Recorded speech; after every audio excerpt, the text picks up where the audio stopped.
Magandang araw po mga kapuntos, at sa araw na ito po meron po akong tampok na video para sa inyo at sana ay magustuhan ninyo.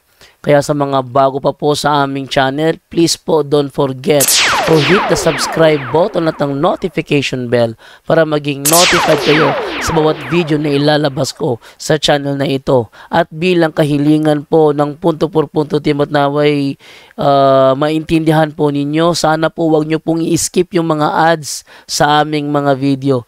Sa maliit na bagay na po na yan, malaking tulong po yan sa ating programa at sa ating ministry. Sana po maunawaan po ninyo. Maraming salamat po, kaya wag na po natin patagalin. Simulan na po natin.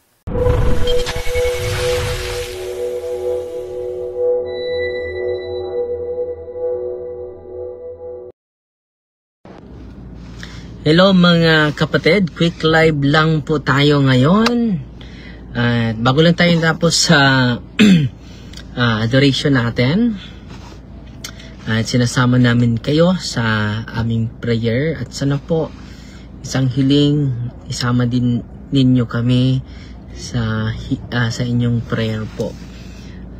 Pinasali namin yung lahat ng mga kandidato, lahat ng mga politiko na we can receive enlightenment from the Holy Spirit, dahil hindi natin mabago yung lipunan natin without enlightenment from the Holy Spirit. So ngayon, quick live lang po ito, 10 minutes lang po yung live natin. Kanina nagsagawa tayo ng exorcism. Pangalawang exorcism natin, yung isa, nagro-rosaryo sila, no? Dahil na-empower sila natin dun sa office, nagro-rosaryo sila. Isa sa kasama nila, no? Isa sa kasama nila, anong nangyari mga kapatid? Nag-react! Sumigaw! Grabe talaga si Mama Mary, no? Sana po ay sa mga nakikinig ngayon, sa mga nanonood ngayon, doon nila naman mga kapatid na yung batang ito, 15 years old, no? Na-diagnose nila na hinaharas pala ng demonyo. So, dinala nila dito last week po.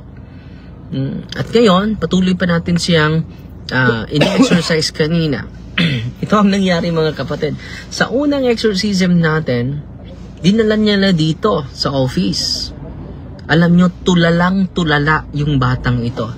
16 years old, grade 10, mga kapatid. Tulala. Itong batang babaeng ito, naging tulala. So, anong nangyari mga kapatid? So, nung ine-exercise natin siya, dahil pumunta sila, siguro Huwebes, Thursday sila pumunta, at in-exercise natin sa Friday. Nung ine-exercise natin siya, nag-react, no? Nag-react sa prayer, yung closing the third eye, grabe yung reaction niya. Meron talagang negative reaction sa prayer of exorcism mga kapatid. At close natin yung third eye niya, bumalik kanina mga kapatid. Sa awa ng Diyos, sabi niya, dahil ma-interview na natin, makausap na natin mga kapatid, nung na-interview natin, ang simula pala, merong nagpakita sa kanya. Malaking lalaki, no? Maitim. At hindi lang maitim, yung mata na nilisik. Ang kulay ng mata ay parang drug addict. Pulang-pula yung mata niya. So natatakot siya. Dahil hinaharas siya, 5 days daw, no? Simula na nagro-rosaryo yung pamilya nila. Grabe mga kapatid daw.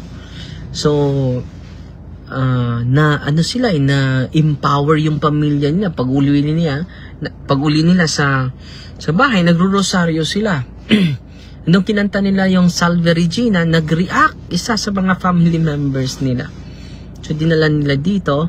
At ngayon mga kapatid, magandang balita, hindi na po nag-react ang bata. No, wala daw siyang nakikita.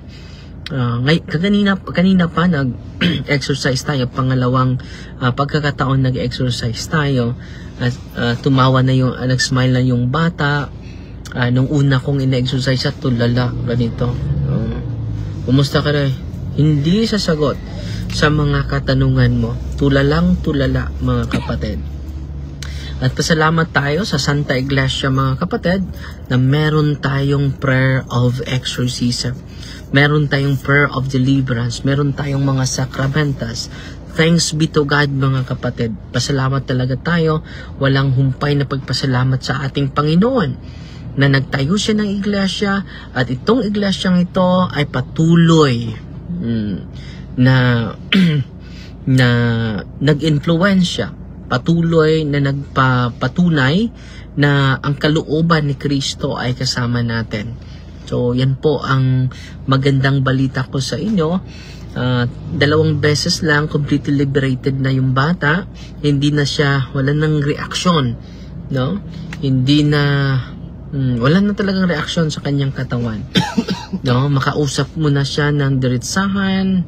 So, tuwang-tuwa po kami dahil dalawa po yung na-liberated ngayon. No? Pero, sinabihan ko sila na patuloy pa tayong magdasal. Patuloy pa tayo na palalaguin natin yung spiritual life natin. Hindi tayo kampante, hindi din tayo arrogante.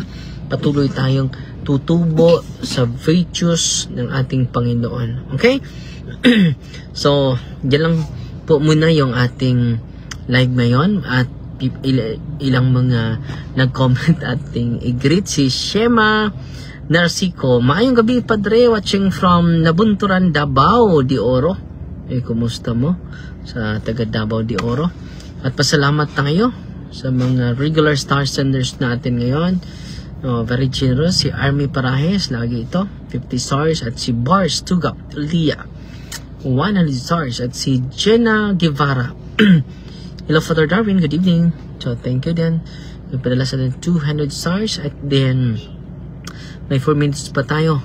Si Yaya Naparicho, wow, praise the Lord. Thank you so much, Father. Amping always and keep safe. Si Maria Lindy,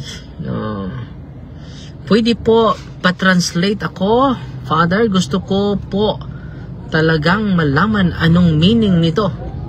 Ano ba ang meaning dyan? Ano ba yung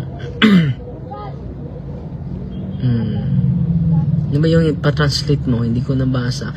Si Jean Shirel Delantar, nanood sa atin. Si Yolanda Naga Hatap, nanood din sa atin. Si Mary Ann Atop Kaban. Mayong hapon, Father, watching from Tondo, Manila. God is good all the time.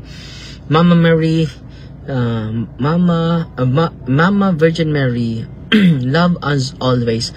Powerful talaga ang pagdadasal ng Santo Rosario. Amen. Natatakot yung mga demonyo, mga kapatid. Iba naman ito na pasyente. So, meron silang common denominator yung mga demonyo. Takot, galit sa banal na Rosario. Geraldine Rodrigo Kumar is watching. Okay. Salamat, kapatid. Si Jujo Monteclaro, Agusan del Norte. So, meron tayo 3 minutes. Greetings lang tayo.